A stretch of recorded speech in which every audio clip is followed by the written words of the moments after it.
Hare Krishna. Hello and welcome all of you. This video I'll be illustrating stepwise how to calculate the planetary positions on a particular date. This is done after you have calculated the ascendant or the Lagna sign.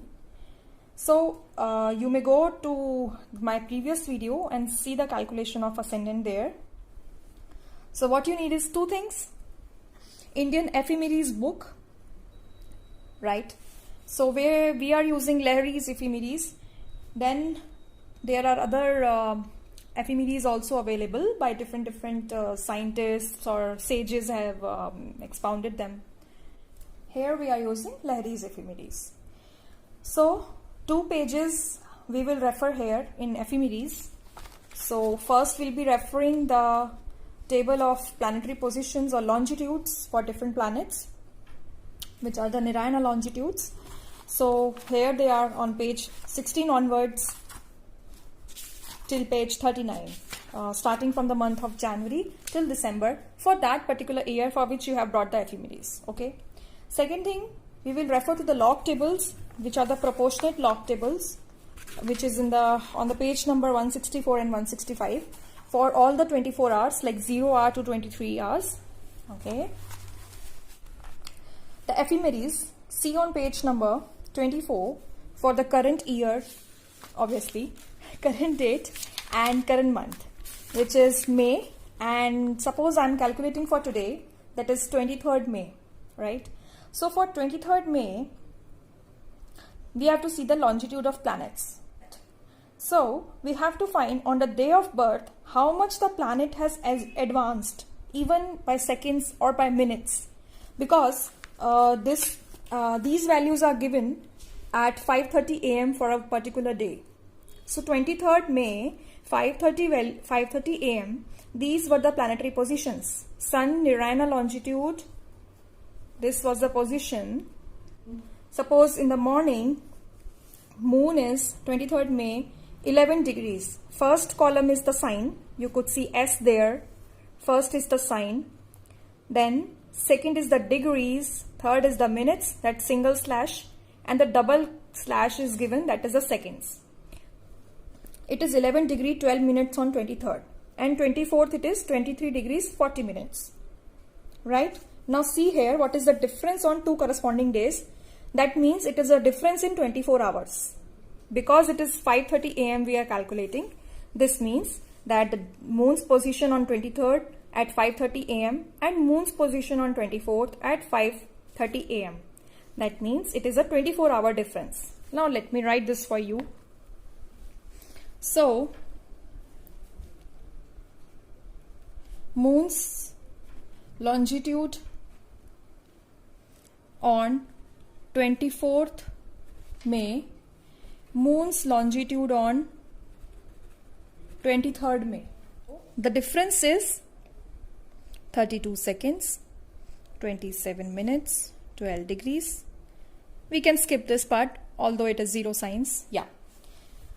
So this is the difference in 24 hours. So the birthday would be, say, suppose we are taking at 9:30 a.m. 9:30 a.m. we are taking as time of birth. So from 5:30 a.m. to 9:30 a.m. what is the difference?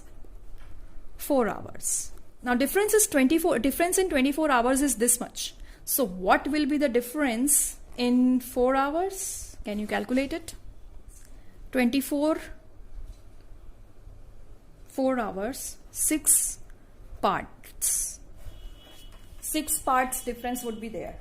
That means we will divide this value by 6.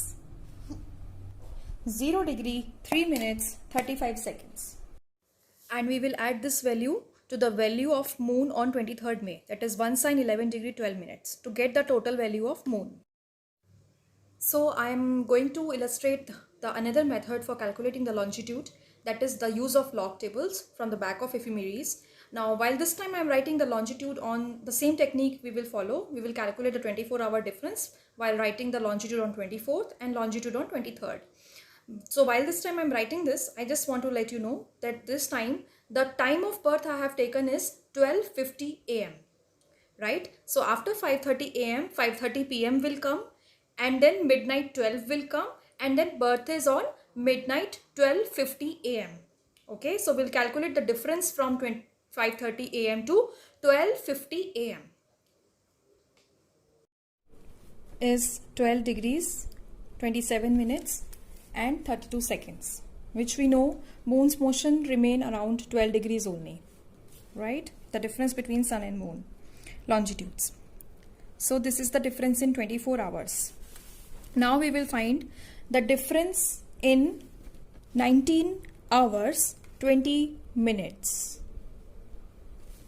Okay, why 19 hour 20 minutes? Because this is the elapsed time from the sunrise 5:30 a.m. till the time of birth. Instead of going with the interpolation technique, let us take the log values now. Log values, come to the page number 164 and 165. Here, first of all, take the log value for 24 hours. The log value for 24 hours means at 12 degrees 27 minutes, what was the log value? 12 degrees, come to this column of 12 degrees, slide down and find out the minute. 27 minute is here, so which is 2850 value. This would be 0.2850. We will write it as 0.2850. So this is the log value. Okay, now similarly we will find the log value for 19 hours 20 minutes. 0.0939. Now we will do the total we will do for this value, right? So for this we will take the anti-log of this value. Somewhere in this log table, search for this value or its nearby value, that is 0.3789. Let's start looking.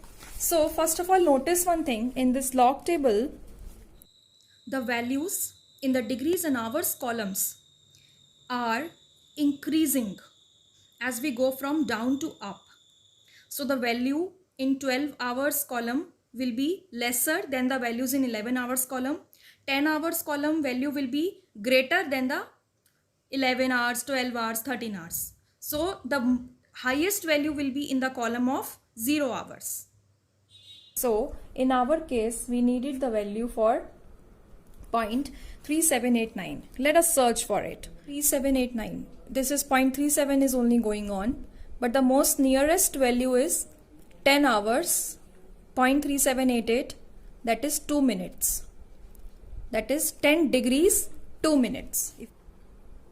So this is the anti-log, 10 degrees 2 minutes. Now 10 degree 2 minutes anti-log, that means this is the proportional anti-log. We have to add it to the value on 23rd. So the value total again, the value on 23rd was 1 sine 11 degree 12 minutes and 31 seconds plus 10 degrees 2 minutes. Also write down the sign, 1 sine.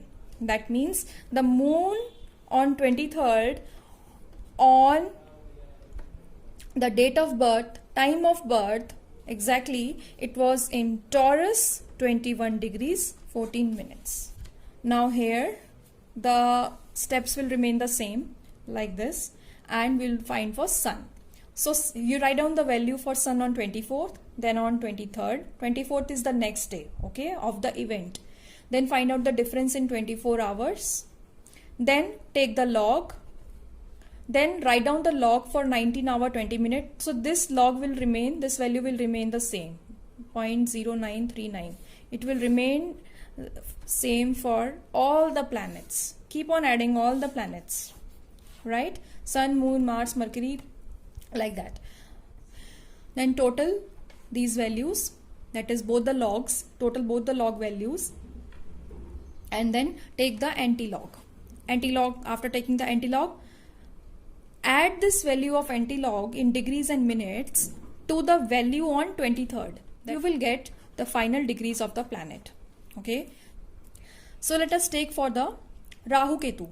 When we are totaling the degrees and minutes, that is the anti-log value, into the previous date or the required date, when we are adding the values for the other planets, in the case of Rahu, Ketu or any other retrograde planets, we will subtract the value.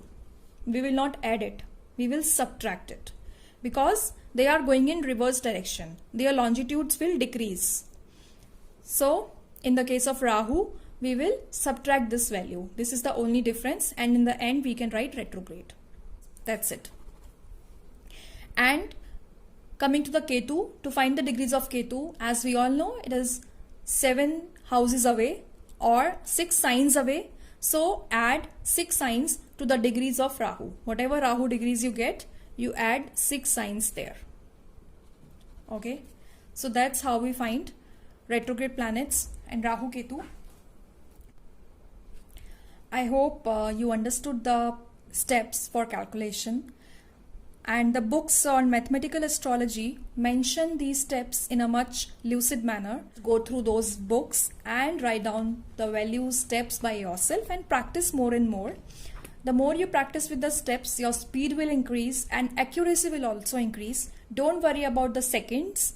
Mainly work on the minutes and degrees. We can come very near to the correct values. We are referring to the ephemeris. We know that it is right, it is dependent, it is reliable. So we can totally rely on the values on Indian ephemeris. So I would suggest all of you to at least have so much practice that our calculations, we have full faith on them and we can rely on them. All the best. Thank you. Hare Krishna.